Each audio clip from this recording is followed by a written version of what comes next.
No. Dadgummit. Jack Schmidt, having a few problems. Comical as these recordings of astronauts falling on the moon may seem, they were actually carried out under mission orders and were of valuable importance to NASA's research endeavors. During Apollo 15, astronauts were conducting experiments on metabolic rates across various types of lunar terrain, and during Apollo 16, the falls took place while testing differences in locomotion on the Moon and Earth. Adding to the unexpected seriousness of the footage, one of these falls threatened the life of astronaut Charles Duke, who came close to cracking his suit and exposing himself to the vacuum of space. Why astronauts fall. The haphazard movement of Apollo astronauts on the Moon is a product of it having only 1/6 of the Earth's gravity. While a body weighs less on the Moon, it still has the same mass, which means that the body's inertia, or resistance to changes in motion, stays linked to its mass, rather than changing with the reduced weight. The experience of walking on the Moon, therefore, feels unreal and uncomfortable for moonwalkers.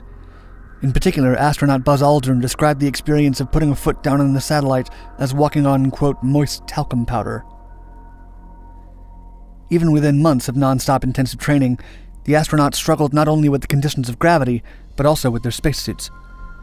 Although their spacesuits no longer weighed the 300 pounds they did on Earth, they were still stiff and unwieldy.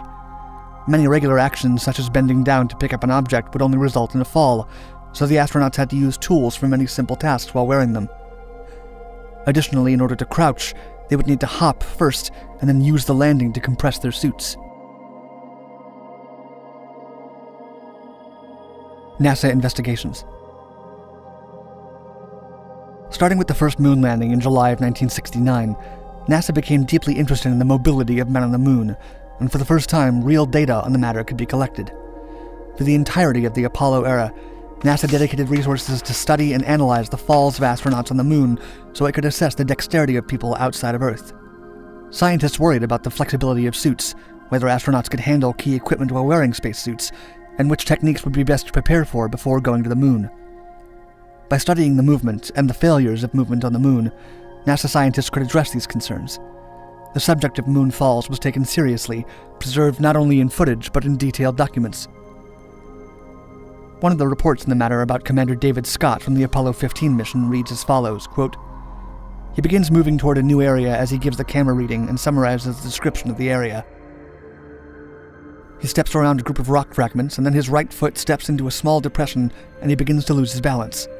As he steps with his left foot, it slides off a small rock and continues sliding on the loose surface soil.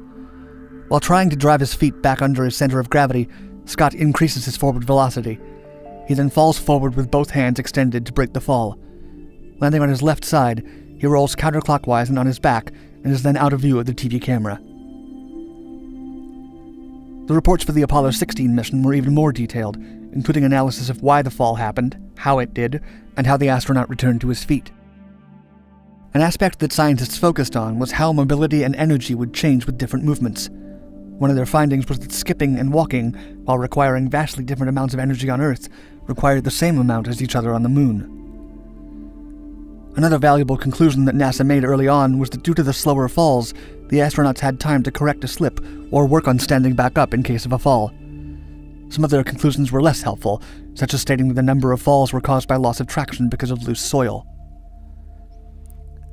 One of the astronauts written about in these reports was Charles Duke, who was trying to lift a pair of dropped tongs when he stepped on them instead and lost his balance trying to pick them up. He fell face first, ironically, after he was trying to pick up the tongs to then pick up a hammer he had dropped a few moments before. That fall was relatively harmless, but during the Apollo 16 mission, he would take a fall that almost ended his life. Charles Duke's fall. Charles Duke and his commander John Young were on the Moon in 1972, the same year as the Munich Olympics, and they decided that they wanted to perform what they called, quote, Moon Olympics. Thanks to low lunar gravity when compared to Earth, they hoped to achieve or best athletic Earth records during the last minutes of a spacewalk. This seemingly innocent decision put Duke at risk, who was only 36 years old at the time, the youngest person that had walked on the Moon. They began by trying to take the highest jumps possible. Duke launched himself 4 feet above the lunar surface, an accomplishment he could have been proud of, except for the fact that he decided to straighten his body while in the air. His spacesuit weighed 50 pounds on the Moon, far less than the 300 on Earth, but still significantly heavy. More than half of this weight came from the backpack, which held his portable life support system. Any damage to the backpack could prove fatal. This heavy weight completely changed his balance and pulled him down, with the backpack headed to take the crash of landing on the ground directly.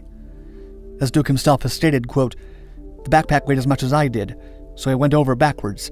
It's a fiberglass shell, and it contained all your life support systems. If it broke, I was dead." The astronaut has expressed that he felt extreme distress as soon as he realized the implications of landing with all his weight on the backpack. Thankfully, as NASA studies had recorded, falling on the moon is slow and gives the astronaut time to react before crashing. Duke rolled to the right, breaking the fall, but the rolling motion did make him bounce.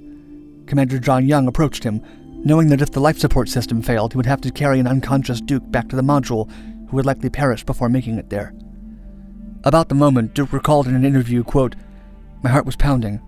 John Young, my commander, came over and looked down and says, 'That wasn't very smart, Charlie.' And I said, 'Help me up, John.' And I got real quiet." After standing up with assistance, he made sure that everything was in order and still working. He had endured the fall without damaging his spacesuit. As entertaining or amusing as footage of falling astronauts may appear, moonfalling does carry real risk. Charlie, that ain't any fun, is it? That ain't very smart. Well,